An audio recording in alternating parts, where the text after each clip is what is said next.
మీన రాశి వారికి ఈ వారం చాలా బాగుంది. రాష్ట్రాధిపతి అయిన గురువు చతుర్థంలోకి మారారు. కొంతవరకు ఇబ్బందులు పడ్డ ఏవైతే ఉన్నాయో ఈ వారం నుంచి కొంతవరకు బాగుంటుంది. అలాగే ద్వితీయంలో కుటుంబ స్థానంలో శుక్రుడు, రావాల్సిన బెనిఫిట్స్ వస్తాయి. ఆరోగ్యవంతంగా ఉంటారు. వ్యాపార అభివృద్ధి బాగుంటుంది. ఉద్యోగంలో మంచి స్థిరత్వం లభిస్తుంది. ఏలినాటి శని నడుస్తున్నా కూడా కొంతవరకు వీరికి ఉద్యోగపరంగా వ్యాపారపరంగా బాగుంటుంది. బంధుమిత్రులతోటి చిన్న చిన్న విభేదాలు ఉంటాయి, వాటిని పక్కన పెట్టేసేయండి.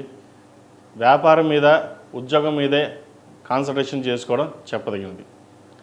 అలాగే వీరికి దైవానుగ్రహం చక్కగా ఉంది. ఏ పని చేసినా సరే ఈ వారం మీరు చక్కగా నెరవేరుతుంది. గత కొన్ని వారాల కంటే కూడా ఈ వారం శని బలంగా ఉన్నారు ఈ రాశిలో. కాబట్టి ఏదైనా ఒక కార్యక్రమం తలపెట్టినా సరే, శుభకార్యం అవ్వచ్చు, వ్యాపారం కావచ్చు, ఉద్యోగ ప్రయత్నాలు కావచ్చు, చక్కగా కలిసి వస్తాయి. అలాగే విదేశీ యానం ప్రయత్నాలు చేస్తున్న వారికి వీరికి పుష్కలంగా ఉంది. వ్యయంలో రాహు ఉన్నారు. విదేశీ యానానికి చక్కటి అవకాశాలు ఉన్నాయని చెప్పవచ్చు. వ్యాపారం కూడా ఈ వారం చక్కగా ఉంటుంది. మంచి లాభాలు తెచ్చే విధంగా గోచరిస్తోంది. అలాగే ఈ రాశిలో జన్మించిన స్త్రీలకు వృత్తి ఉద్యోగాల పరంగా, వ్యాపార పరంగా సానుకూలంగా ఉంటుంది. వచ్చిన అవకాశాలని చక్కగా వినియోగించగలుగుతారు. పేరు ప్రఖ్యాతలు తెచ్చుకోగలుగుతారు.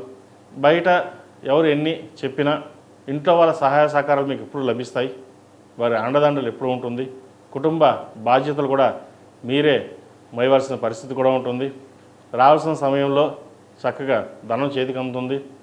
భూమి కావచ్చు, ఇల్లు కావచ్చు, బంగారం కావచ్చు కొనుగోలు చేసే అవకాశం గోచరిస్తుంది. అయితే అపాత్ర దానానికి దూరంగా ఉండాలి. ఎవరైనా డబ్బులు అప్పు కింద అడిగితే సున్నితంగా తిరస్కరించడం చెప్పదగినది. అలాగే రాజకీయ రంగంలో వారికి మంచి అవకాశాలు కలిసి వస్తాయి. మీడియా రంగం చక్కగా రాణిస్తుంది.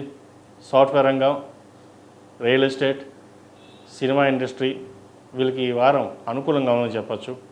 ఈ రాశివారు ప్రతిరోజు ప్రతినిత్యం ఓం నమఃశివాయ ఒత్తులతో దీపారాధన చేయడం, మంగళవారం నాడు, శనివారం నాడు నవగ్రహ ఒత్తులతో దీపారాధన చేయడం, కాలభైరవ రూపును మెడలో వేసుకోవడం, మగవారైతే ఏకముఖి రుద్రాక్ష మెడలో వేసుకోవడం, ఆడవారు కాలభైరవ రూపు మెడలో వేసుకోవడం చెప్పదగిన సూచన. ఈ రాశిలో జన్మించిన వారికి కలిసి వచ్చే సంఖ్య 8, కలిసి వచ్చే రంగు ఎల్లో. ఏదైనా పని మీద బయటికి వెళ్ళేప్పుడు సోమవారం కానీ శుక్రవారం కానీ వెళ్ళండి. మంచి ఫలితాలు సంప్రాప్తిస్తాయి.